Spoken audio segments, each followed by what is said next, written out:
Our reading this week comes from the book of Mark, and Christine will lead us with that. Following that, Richard is going to give us a short talk. Our gospel reading for today is taken from the book of Mark, chapter 5, verses 21 to the end. Hear the gospel of our Lord Jesus Christ according to Mark. Glory to you, O Lord. When Jesus had crossed again in the boat to the other side, the great crowd gathered round him, and he was by the lake.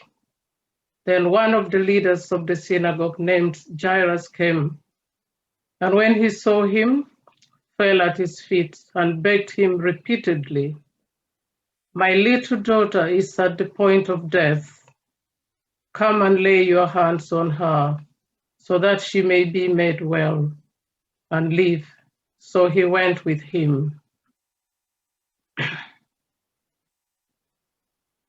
And a large crowd followed him and pressed in on him. Now there was a woman who had been suffering from hemorrhages for 12 years. She had endured much under many physicians and had spent all that she had, and she was no better, but rather grew worse. She had heard about Jesus and came up behind him in the crowd and touched his cloak, for she said, "If I but touch his clothes, I will be made well." Immediately her hemorrhage stopped, and she felt in her body that she was healed of her disease. Immediately, aware that power had gone forth from him, Jesus turned about in the crowd and said, "Who touched my clothes?" And his disciples said to him, "You see the crowd pressing in on you. How can you say, 'Who touched me?'" He looked all round to see who had done it, but the woman, knowing what had happened to her, came in fear and trembling, fell down before him, and told him the whole truth. He said to her, "Daughter, your faith has made you well. Go in peace and be healed of your disease." While he was still speaking, some people came from the leader's house to say, "Your daughter is dead. Why trouble the teacher any further?" But overhearing what they said, Jesus said to the leader of the synagogue, "Do not fear, only believe." He allowed no one to follow him except Peter, James, and John, the brother of James. When they came to the house of the leader of the synagogue, he saw a commotion, people weeping and wailing loudly. When he had entered, he said to them, "Why do you make a commotion and weep? The child is not dead, but sleeping." And they laughed at him. Then he put them all outside and took the child's father and mother and those who were with him and went in where the child was. He took her by the hand and said to her, "Talitha cum," which means, "Little girl, get up." And immediately the girl got up and began to walk about. She was 12 years of age. At this, they were overcome with amazement. He strictly ordered them that no one should know this, and told them to give her something to eat. This is the gospel of the Lord. Praise to you, O Christ. So as I mentioned at the beginning of the service today, we're thinking about fear and faith. And as I was thinking about this, I was remembering back to a holiday we had quite a few years ago now in Cyprus with some friends of ours.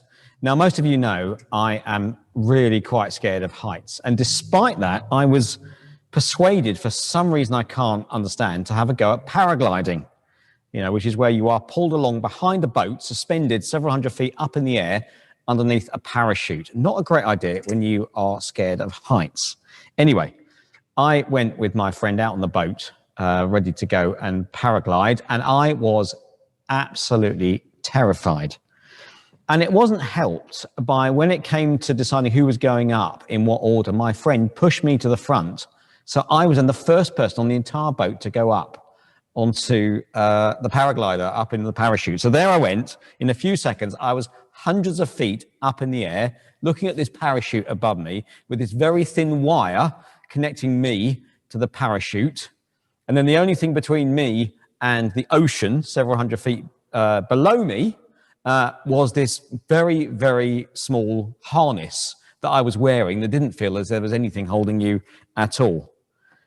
It was not a pleasant experience. There was a lot of fear, and there wasn't very much faith in me that the wire and the harness would save me. In fact, when I was thinking about this, putting this talk together, I had clammy hands remembering the experience. Anyway, I lived to tell the tale, but let's just say I haven't gone paragliding since. Anyway, today's gospel is about a lot of fear and a little bit of faith all mixed up. And I suppose I'm imagining that we've all known situations like that at different points in our lives. A lot of fear and a little bit of faith. In fact, as you just heard, today's gospel reading is in fact two stories woven together. Jesus healing the woman who has suffered from internal bleeding for 12 years, and then Jesus raising Jairus's daughter, 12 years old, as it happens, but raising her from the dead.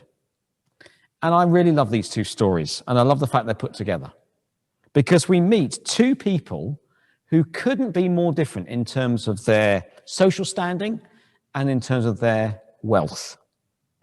But when they face this terrible crisis, all of those differences count for nothing, because they are both just as full of fear.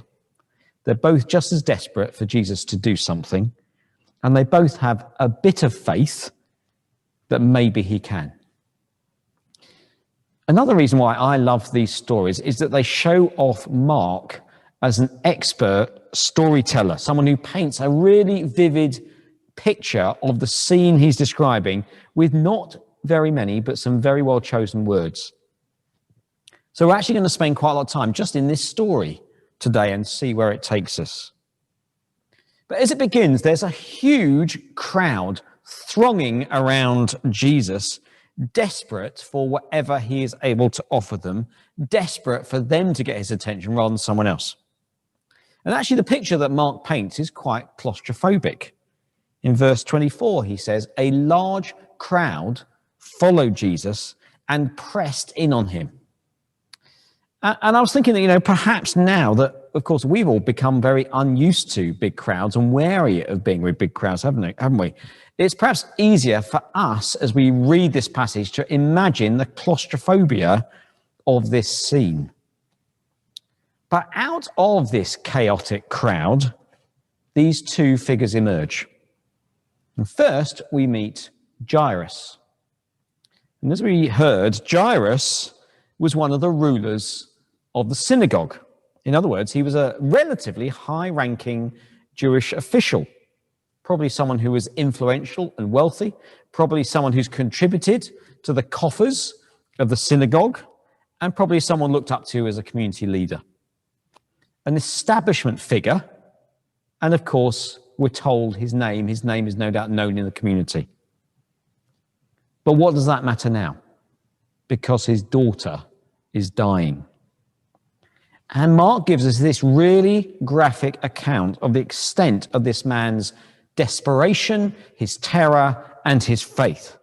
So we hear in verse 22, when he saw Jesus, he fell at his feet and begged him repeatedly, my little daughter is at the point of death. Come and lay hands on her so that she may be well and live. Now, for a fairly senior synagogue figure, to throw themselves at the feet of Jesus is a pretty dramatic and perhaps humiliating thing to do. Most Jewish leaders would have been no friends or supporters of Jesus, on the contrary. But we have this picture of utter desperation. And if your child was dying, you would try anything, wouldn't you? And so Jairus risks his position in the synagogue, perhaps his position in society, against the faint hope that maybe Jesus can be his daughter's last remaining hope. But of course, there's never any doubt, actually, that Jesus will help him. And Mark tells us very matter-of-factly in response, so Jesus went with him. Except, as soon as Jesus sets off with Jairus, the scene switches to this lonely woman in the crowd. And whereas Jairus is the establishment figure, this woman is at the bottom of the pile, a social outcast. Why? Well, because she has this condition. She has a problem with internal bleeding, hemorrhaging, which in Jewish society, under the purity laws, was regarded as making her ritually unclean. She was untouchable, someone to be shunned, someone, therefore, whose name is not known. Everyone she touches would themselves be made ritually unclean by her for the rest of that day. And in fact, according to passages in the Old Testament, in the Hebrew Bible, this woman was liable to be thrown out of her city because of her condition. And to make matters worse, Mark tells us in verse 26 that she spent all her money on doctors, and yet she's just getting worse. Now, in all likelihood, this is a woman who has had wealth and status in the past, because poor people wouldn't have afforded doctors at all. But now, she's had this debilitating illness for 12 years. She's spent all her money. She's getting worse, and she's an outcast. And she no longer has really any hope in life. So another, but very different picture of desperation. So these two very different people from opposite ends of society. One, the wealthy establishment figure, leader of a religious community. The other, a destitute outcast woman. But they're united in their desperation. They're united in the fact that Jesus is their only hope. Because, of course, the truth is that whether we're rich or poor, whether we're successful in society, whether we feel like we're an outsider or we're the insider or the outcast, in the end, Jesus is our only hope. But Jesus, in his love, in his compassion, makes no distinction, whether rich or poor, whether powerful or destitute. He goes out of his way to meet people's needs, whoever they are. And all that he asks is that in the midst of our fears, we come to him in faith. And that's what both of these people do. This poor woman is in the crowd, but of course she's an outcast. She can't reveal herself. She can't approach Jesus openly. And so she does the only thing that she can do to try to receive from Jesus. She reaches through the crowd and touches the edge of his cloak. The tiniest touch and the smallest step of faith. But the effect is instant. We're told in verse 29, immediately her hemorrhage stopped. Jesus, who's in the middle of this choking crowd, no doubt being jostled and nudged by all sorts of people, notices this one touch in the middle of all the others that's different. Who touched my clothes? He says. And of course, the disciples think the question is ridiculous. How can he identify one touch among all this jostling? And then we're told in verse 33, the woman, knowing what had happened to her, came in fear and trembling, fell down before him and told him the whole truth. Why is she quite so afraid? Well, perhaps because the effect of having touched Jesus means that in theory now she's made him ritually unclean. That's what the law would say. That's what no doubt other people would say. Is she going to get into yet more trouble? If so, that will only compound her feeling of disgrace and isolation. Surely Jesus is going to rebuke and reject her, isn't he? Just like everyone else has done for 12 years. Maybe she's trembling as she comes forward because, of course, she spent 12 years as an outcast in the shadows, but now she's the center of attention. It's scary, it's humiliating. But maybe she's also afraid because she knows she's been healed and she knows life will never be the same again. That act of reaching out from the crowd to touch Jesus' cloak was her act of faith. It wasn't very much. It wasn't very sophisticated. But it was an act of courage, wasn't it? And it gives way to more courage as she speaks to Jesus in front of the crowd. You might have thought that the idea that touching Jesus' cloak and that heals her is a bit superstitious, a bit getting the idea that Jesus is a magician. Would Jesus rebuke her for that? No. Jesus says to the woman, your faith has healed you.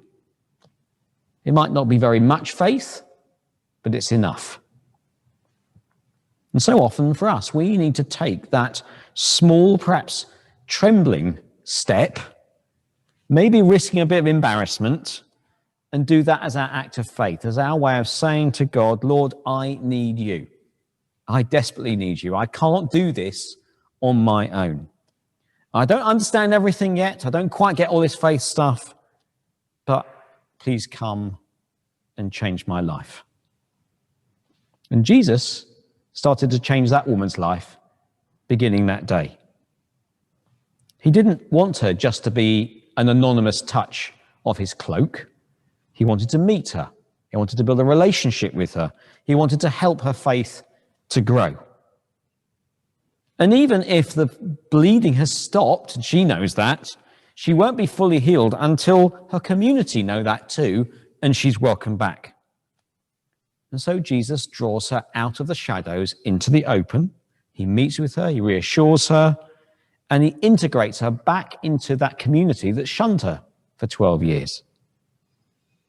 And it's when we are able to be open and vulnerable in the midst of a loving community of faith that long-term healing and acceptance and growth can come.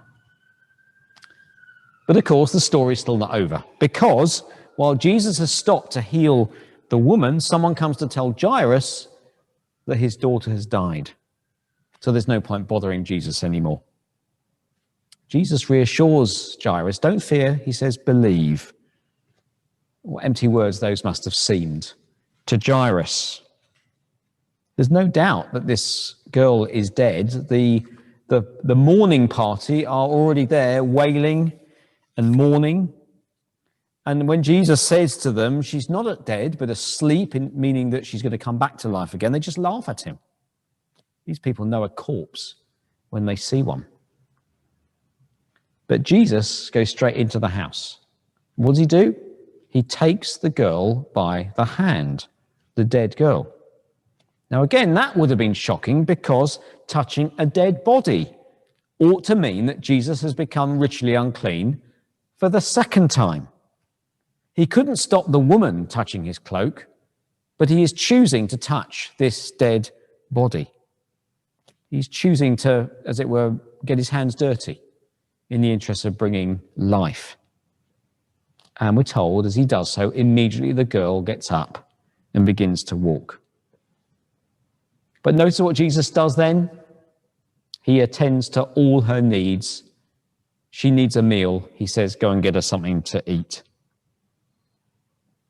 So both these interrelated stories involve uncleanness under the Jewish purity laws.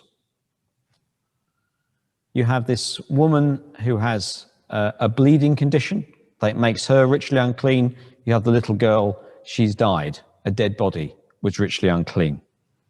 Except something miraculous happens here. Instead of these two impure people making Jesus impure, which is what people thought usually happened, with Jesus, his touch takes away their impurity and brings healing. Jesus comes to them with the holy presence of God himself, and he restores them to health and life. So can I invite you to reflect on these two gospel stories deliberately put side by side? Two very different people from very different walks of life who have nowhere else to turn but to Jesus. Two people who, despite real fear, take a risk, take a small step of faith, and then something miraculous happens. So I wonder, where are you in these stories of fear and faith? What are the fears that you carry on your own? What are your impurities, the things you feel put a barrier between you and God? What would it mean for you to be cleansed of those things and made whole by God? What for you is the equivalent of reaching out and touching Jesus' cloak, or imagining Jesus touching you or someone you love? What is your small act of faith?